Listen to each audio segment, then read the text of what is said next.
بسم اللہ الرحمن الرحیم۔ اللہ کے نام سے شروع جو بڑا مہربان نہایت رحم والا ہے۔ السلام علیکم سامعین و ناظرین۔ آج ہم لوگ اس ویڈیو میں جاننے والے ہیں کہ ایک اڑنے والا پتھر کے بارے میں جو حضرت موسیٰ علیہ السلام کے پاس رہتے تھے۔ اس پتھر سے دو معجزات ظاہر ہوئے۔ وہ پتھر کتنا بڑا تھا، کتنا لمبا اور کتنا چوڑا تھا، اور اس پتھر کے بارے میں قرآن کریم میں اللہ تبارک و تعالیٰ کیا فرماتا ہے۔ تو دوستو آپ ویڈیو کو آخر تک ضرور دیکھیں، اور اگر چینل میں نئے آئے تو سبسکرائب ضرور کریں۔ آخر میں یہ بھی بتاؤں گا کہ ہمارا کھانا کیوں خراب ہوتا ہے۔ تو دوستو چلتے ہیں بنا لیٹ کے ہوئے اس ویڈیو کی ٹاپک کی طرف جو ہمارا مین مقصد ہے۔ واقعہ اس طرح ہے کہ یہ پتھر جو تھا ایک ہاتھ لمبا ایک ہاتھ چوڑا چوکر پتھر تھا، جو ہمیشہ حضرت موسیٰ علیہ السلام کے جھولی میں رہتا تھا۔ اس مبارک پتھر کے ذریعہ حضرت موسیٰ علیہ السلام کے دو معجزات ظہور میں آیا، جن کا تذکرہ قرآن مجید میں بھی ہے۔ اس پتھر کا پہلا معجزہ یعنی کارنامہ جو در حقیقت حضرت موسیٰ علیہ السلام کا معجزہ تھا، وہ اس پتھر کی دانشمندانہ لمبی دوڑ ہے، اور یہی معجزہ اس پتھر کے ملنے کی تاریخ ہے۔ اس کا مفصل واقعہ یہ ہے کہ بنی اسرائیل کا یہ عام دستور تھا کہ وہ لوگ بالکل برہنہ یعنی ننگے بدن ہو کر مجمع عام میں لوگوں کے سامنے غسل کیا کرتے تھے، مگر حضرت موسیٰ علیہ السلام اس لیے کہ یہ اسی قوم کے ایک فرد تھے اور اسی ماحول میں پلے بڑھے تھے، لیکن خداوند قدوس نے ان کو نبوت اور رسالت کی عظمتوں سے سرفراز فرمایا تھا۔ اس لیے آپ کی عصمت نبوت بھلا اس حیا سوز بے غیرتی کو کب گوارا کر سکتی تھی۔ آپ بنی اسرائیل کے اس بے حیائی سے سخت نالا اور انتہائی بیزار تھے، اس لیے آپ ہمیشہ یا تو تنہائی میں یا تہبند پہن کر غسل فرمایا کرتے تھے۔ بنی اسرائیل نے جب دیکھا کہ آپ کبھی بھی ننگے ہو کر غسل نہیں فرماتے تو ظالموں نے آپ پر بہتان لگانا شروع کر دیا، تہمت لگانا شروع کر دیا کہ آپ کے بدن کے اندرونی حصہ میں یا تو کوئی بیماری یعنی برس کا سفید داغ یا کوئی ایسا عیب ضرور ہے جس کو چھپانے کے لیے یہ کبھی برہنہ نہیں ہوتے۔ اور ظالموں نے اس تہمت کا اس قدر اعلان و چرچا کیا کہ ہر کوچہ و بازار میں اس کا پروپیگنڈا پھیل گیا۔ اس مکروہ تہمت کی شورش حضرت موسیٰ علیہ السلام کے قلب نازک پر بڑا صدمہ و رنج گزرا، اور آپ بڑی کوفت اور اذیت میں پڑ گئے۔ تو خداوند قدوس اپنے مقدس کلیم کے رنج و غم کو بھلا کب گوارا فرماتا، اور اپنے ایک برگزیدہ رسول پر ایک عیب کی تہمت بھلا خلاق عالم کو کب گوارا اور کیوں کر اور کس طرح پسند ہو سکتی تھی۔ ارحم الراحمین نے آپ کی برات اور بے عیبی ظاہر کر دینے کا ایک ایسا ذریعہ پیدا فرما دیا کہ دم زدن میں بنی اسرائیل کے پروپیگنڈا اور اس کے شکوک و شبہات بادل کی طرح چھٹ گئے، اور آپ کی براعت و بے عیبی کا سورج آفتاب عالم تاب سے زیادہ روشن و آشکار ہو گیا۔ اور وہ یوں ہوا کہ ایک دن آپ پہاڑوں کے دامنوں میں چھپے ہوئے ایک چشمہ پر غسل کر رہے تھے، اور یہ دیکھ کر یہاں دور دور تک کسی انسان کا نام و نشان نہیں ہے، اس لیے آپ اپنے تمام کپڑوں کو ایک پتھر پر رکھ کر اور بالکل برہنہ بدن ہو کر غسل فرمانے لگے۔ غسل کے بعد جب آپ لباس پہننے کے لیے تیار ہوئے، پتھر کے پاس پہنچے تو کیا دیکھا کہ وہ پتھر آپ کے کپڑوں کو لیے ہوئے سرپٹ بھاگا چلا جا رہا ہے۔ یہ دیکھ کر حضرت موسیٰ علیہ السلام بھی اس پتھر کے پیچھے پیچھے دوڑنے لگے اور فرمانے لگے کہ صوبی حجر یعنی اے پتھر میرا کپڑا، اے پتھر میرا کپڑا، مگر یہ پتھر برابر بھاگتا رہا، یہاں تک کہ شہر کی بڑی بڑی سڑکوں پر گزرتا ہوا ہر ایک گلی اور کوچوں میں پہنچ گیا، اور آپ بھی برہنہ بدن ہونے کی حالت میں برابر پتھر کو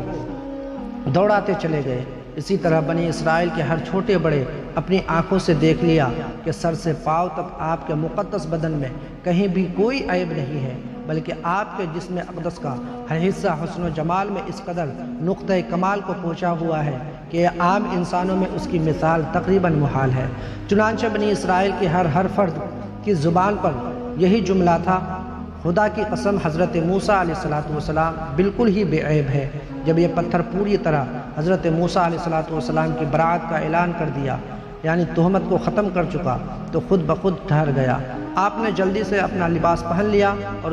اس پتھر کو اٹھا کر اپنے جھولی میں رکھ لیا۔ اللہ تعالیٰ نے اس واقعہ کا ذکر قرآن مجید میں اس طرح بیان فرمایا ہے کہ ایمان والو، تم ان لوگوں کی طرح مت بن جاؤ جنہوں نے تہمت لگا کر حضرت موسیٰ علیہ السلام کو دکھ دیا تھا۔ تو اللہ تعالیٰ نے حضرت موسیٰ علیہ السلام کو ان لوگوں کی بکواس سے بری فرما دیا اور وہ اللہ کے نزدیک بہت دوسرا معجزہ یہ ہے کہ اس پتھر پر حضرت موسیٰ علیہ السلام نے جیسے ہی عصا مارا تو اس میں 12 چشمے پانی کی ٹوٹیاں نکل آئی۔ واقعہ اس طرح ہے کہ بنی اسرائیل کا اصلی وطن ملک شام تھا، لیکن حضرت یوسف علیہ السلام کے دور حکومت میں یہ لوگ مصر میں آ کر آباد ہو گئے اور ملک شام پر قوم عمالقہ کا تسلط و قبضہ ہو گیا، جو بدترین قسم کے کفار تھے۔ جب فرعون دریائے نیل میں غرق ہو گیا تو حضرت موسیٰ علیہ السلام کو فرعون کے خطرات سے اطمینان ہو گیا، تو اللہ تعالیٰ نے حکم دیا کہ قوم عمالقہ سے جہاد کر کے ملک شام کو ان کے قبضہ و تسلط سے آزاد کرائیں۔ چنانچہ آپ 6 لاکھ بنی اسرائیل کی فوج لے کر جہاد کے لیے روانہ ہو گئے، مگر ملک شام کی حدود میں پہنچ کر بنی اسرائیل پر قوم عمالقہ کا ایسا خوف سوار ہو گیا کہ بنی اسرائیل ہمت ہار گئے اور جہاد سے منہ پھیر لیا۔ اس نافرمانی پر اللہ تعالیٰ نے بنی اسرائیل کو یہ سزا دی کہ یہ لوگ 40 برس تک میدان تہ میں بھٹکتے اور گھومتے پھرے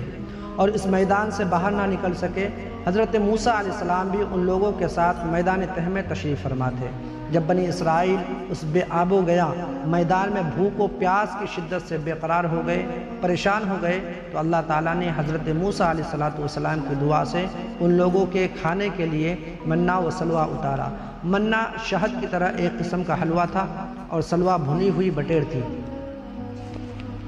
میدان تہ میں مقیم تھے تو اللہ تعالیٰ نے ان لوگوں کے کھانے کے لیے آسمان سے 2 کھانا اتارا تھا،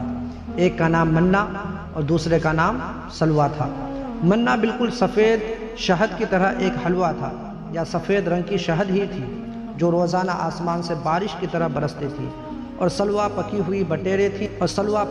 بٹیریں تھیں جو دکھنی ہوا کے ساتھ آسمان سے نازل ہوا کرتی تھی۔ اللہ تعالیٰ نے بنی اسرائیل پر اپنی نعمتوں کا شمار کراتے ہوئے قرآن مجید میں ارشاد فرمایا کہ اے بنی اسرائیل، ہم نے میدان تہ میں تم لوگوں پر منا و سلوہ اتارا۔ اس منا و سلوہ کے بارے میں حضرت موسیٰ علیہ السلام کا یہ حکم تھا کہ روزانہ تم لوگ اس کو کھا لیا کرو اور کل کے لیے ہرگز اس کا ذخیرہ مت جمع کرنا۔ مگر بعض ضعیف الاعتقاد لوگوں کو یہ ولولہ اور وسوسہ ہونے لگا کہ اگر کسی دن منا و سلوہ نہ اترتا تو ہم لوگ اس بے آب و گیا چٹیل میدان میں بھوکے مر جائیں گے۔ چنانچہ ان لوگوں نے کچھ چھپا کر کل کے لیے رکھ لیا،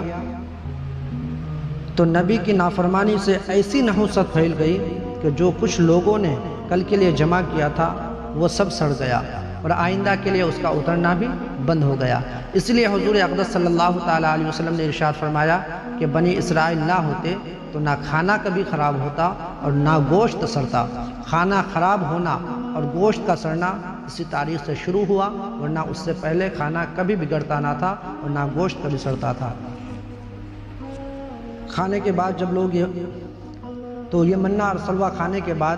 جب یہ لوگ پیاس سے بے تاب ہونے لگے اور پانی مانگنے لگے تو حضرت موسیٰ علیہ السلام نے پتھر پر اپنا عصا مار دیا، تو اس پتھر میں 12 چشموں کی ٹوٹیاں پھوٹ کر بہنے لگی اور بنی اسرائیل کے 12 خاندان اپنی اپنی ایک ٹوٹی سے پانی لے کر خود بھی پینے لگے اور اپنے جانوروں کو بھی پلانے لگے، اور پورے 40 برس تک یہ سلسلہ جاری رہا۔ یہ حضرت موسیٰ علیہ السلام کا معجزہ تھا جو عصا اور پتھر کے ذریعہ ظہور میں آیا۔ قرآن مجید میں اس واقعہ اور معجزہ کا بیان کرتے ہوئے ارشاد فرمایا، اور جب حضرت موسیٰ نے اپنی قوم کے لیے پانی مانگا تو ہم نے فرما دیا تم اپنی لاٹھی سے پتھر کو مار دو، تو اس پتھر سے 12 چشمہ پھوٹ کر بہنے لگے اور ہر آدمی کو اپنے اپنے پینے کے چشمے کا علم ہو گیا۔ تو واقعہ اس طرح ہے۔ ویڈیو اچھی لگی تو ویڈیو کو لائک ضرور کر دیجئے گا، دوستوں کے ساتھ ضرور شیئر کیجئے گا تاکہ اللہ تبارک و تعالیٰ کی وہ قدرتیں اور اللہ تبارک و تعالیٰ اور حضرت موسیٰ علیہ السلام کا معجزہ تمام لوگوں پر ظاہر ہو جائے۔ ملتے ہیں اگلے ویڈیو میں، تب تک کے لیے خدا حافظ، السلام علیکم۔